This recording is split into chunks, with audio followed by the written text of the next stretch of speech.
So Chinese President Xi Jinping visited North Korea, his first visit to the neighboring country in 7 years. This was a visit full of high symbolism, there were grand ceremonies, we saw pledges of deeper cooperation between the two countries, and there was a huge display of friendship.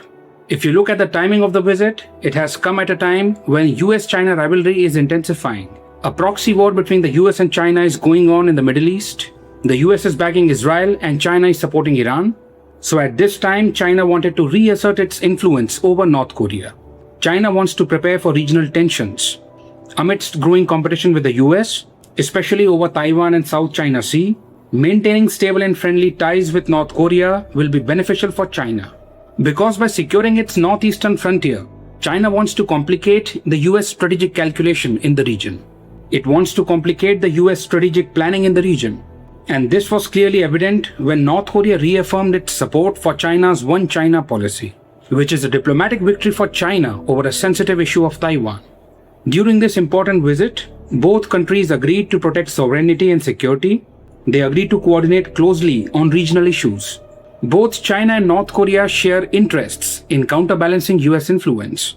In line with this, both countries agreed to oppose hegemonism, which is a term both countries use to criticize US influence. This trend is evident in North Korea's increasing ties with Russia. We remember North Korea and Russia signing a mutual defense pact during Putin's visit in 2024.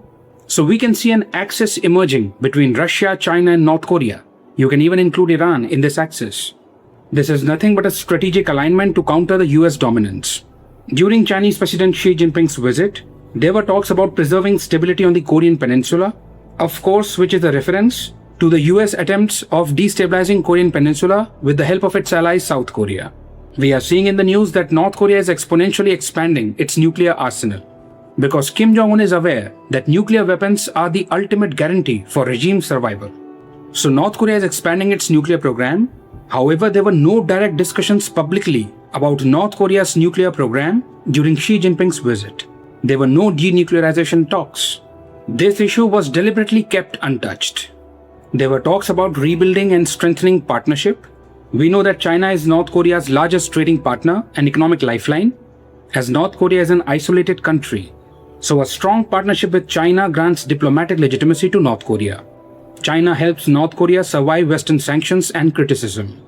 However, North Korea presented this visit as a relationship between equal powers.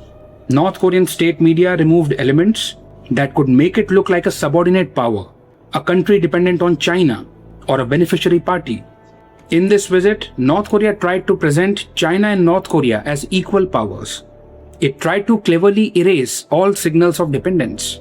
There were talks about deepening cooperation in several areas, increasing political coordination, expanding economic cooperation, cultural exchanges, trade and connectivity, technology and infrastructure. All in all, this was a highly symbolic visit, coming at a time when US and China are caught up in a proxy war in West Asia.